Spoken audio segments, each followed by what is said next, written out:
Hi guys, thank you all for tuning into Big Mama Story Time. Story Time! Don't forget to like, subscribe, share, comment to my page. Here we go. Hi guys, thank you all for tuning into Big Mama Story Time on today. Today I will be reading to you guys another story out of the Disney's Christmas Storybook collection. All right, let's get into this. All right, so this will be Alice in Wonderland, A Present for the Queen. All right.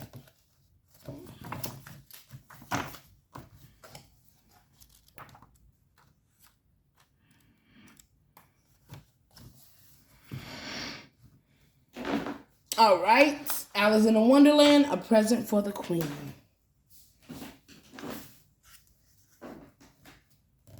It looks like Christmas, Alice said, gazing out her parlor window. One cold December afternoon, snow sparkled in the fields and on the branches of the pine trees. Outside, children were building a snowman. Alice thought about joining them, but the parlor was so warm and cozy, Alice yawned. Perhaps it would be best to stay inside after all. Suddenly, something hopped across the snow in front of Alice's house. It was a rabbit with white fur wearing a red coat. Alice sat up, startled, and peered out the window. Why, it's the white rabbit from the Wonderland, she cried. It's lost. The white rabbit wailed as he hurried past the house. Alice quickly put on her winter coat and ran outside after the rabbit. She caught up to him just as he was about to dive into the hole under a tree. Oh, you must let me through, the white rabbit cried. I've lost the Queen of Hearts Christmas present. If I can't find it, she'll have my head. Oh dear, that would be awful indeed, Alice said. Please let me help you find it. But the white rabbit simply dove down the hole without another word. Alice followed the white rabbit down the hole, leaving her house far behind. As Alice fell, she passed all sorts of Christmas decorations, stockings, wreaths, garlands, and even a beautiful dressed tree. Down and down and down she fell until she landed with a thump. Alice saw the rabbit's fluffy tail disappear through a door. She hurried after him and found herself on a snowy path lined with evergreen trees. The white rabbit was gone, but Alice could see his footprints in the snow. Alice made her way down the path, admiring the lights on the trees. Then she noticed something. Why, they're fireflies, she exclaimed. All at once the footprints stopped. I've lost him again, Alice said with a sigh. Lost who? Someone asked. A toothy smile appeared in one of the snowy trees, followed quickly by a purple striped cat around the smile.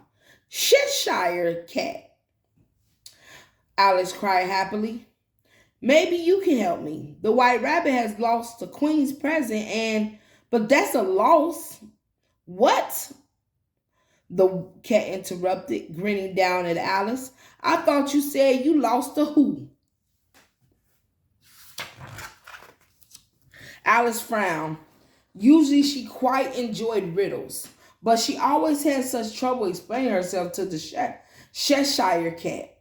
I didn't lose a what, she said to the smiling cat. The white rabbit did, and now I've lost him. Suddenly the Cheshire cat disappeared, leaving the tree branch empty once again. I can't help you with your loss, who, he called out, but I can help you with your loss what? Tried the Mad Hatter. Alice looked around. She knew that the Mad Hatter wasn't on the path behind her, so she continued forward. Soon she heard music. Deck the halls with boughs of jelly. Foo-loo-loo-loo-loo-loo-loo-loo. Alice emerged into a clearing. The Mad Hatter and the March Hare stood with their arms around each other singing. They stopped when they saw Alice. Join us, the Mad Hatter cried. We're singing Christmas carols. Okay, not carols, but carols. Christmas carols? Alice asked, confused. Don't you mean Christmas carols? What does carol have to do with it? The March Hare said. Everyone knows Harold wrote all the best Christmas songs. And with that, the March Hare and the Mad Hatter began to sing again. Oh, Christmas tea, with milk and cream we drink thee. But that's not how the song goes at all, Alice said, shaking her head. And anyway, I don't have time to sing. The White Rabbit has lost the Queen's Christmas present, and suddenly the Mad Hatter jumped in front of Alice, holding a teapot and a teacup. Cocoa, he offered, handing Alice the teacup. Don't you mean hot cocoa? Alice replied. This reminds me of a riddle, the Mad Hatter said. What keeps your head cool in the summer and warm in the winter? A hat, of course, Alice said. Now please, I need your help. The Queen's present is lost. With a twinkle in his eye, the Mad Hatter took off his hat. Sitting atop his head was a large box wrapped in Christmas paper, and lying on the top of the box was the tiny, sleepy dormouse. What? There you are, the Mad Hatter said, grabbing the dormouse. And here you are, the March Hare said, handing Alice the present. Oh, thank you, Alice cried. Now you could be so kind.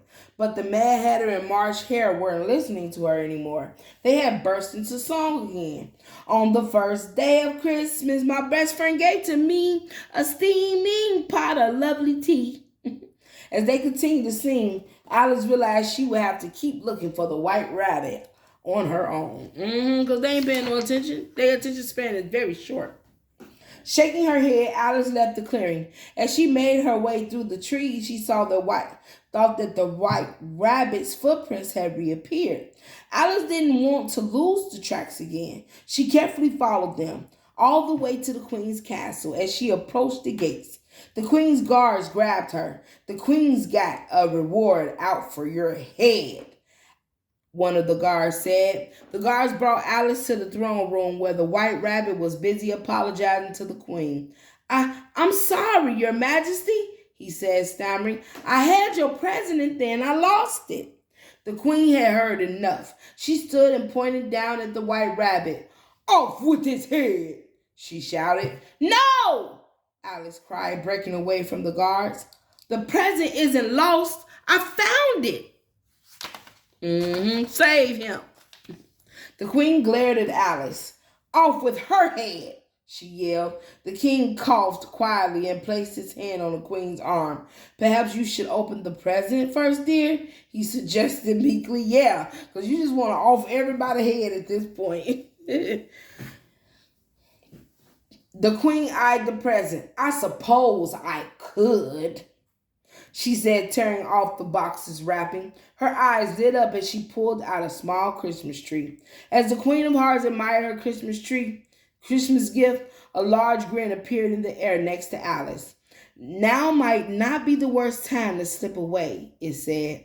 Alice nodded and quickly snuck out of the room as soon as she was safely out of sight. She began to run, but she slipped on a patch of ice and hit her head. Everything went black. Uh-oh. When Alice opened her eyes, she found herself back in her parlor. She yawned sleepily. What a strange dream I've just had, she said. Stretching, Alice looked out the window. Just then her eye caught the finished snowman. It was wearing a familiar hat and holding a teacup. Alice frowned. Perhaps it hadn't been a dream after all. I really doubt that was a dream, Alice, because how you going to wake up yawning sleepily? That's not how that works. But anyways, all right, guys, that was, let me read through that. Alice in Wonderland, a present for the Queen. All right, guys, thank you all for tuning in. Please don't forget to like, share, subscribe to my page if you haven't done so already. I thank you guys for being such wonderful supporters of mine and watching my videos, giving me likes, sharing my content. I just really want to appreciate y'all. I just really want to let y'all know that I really appreciate y'all, and I thank y'all so much for all the love. All right, guys. Bye.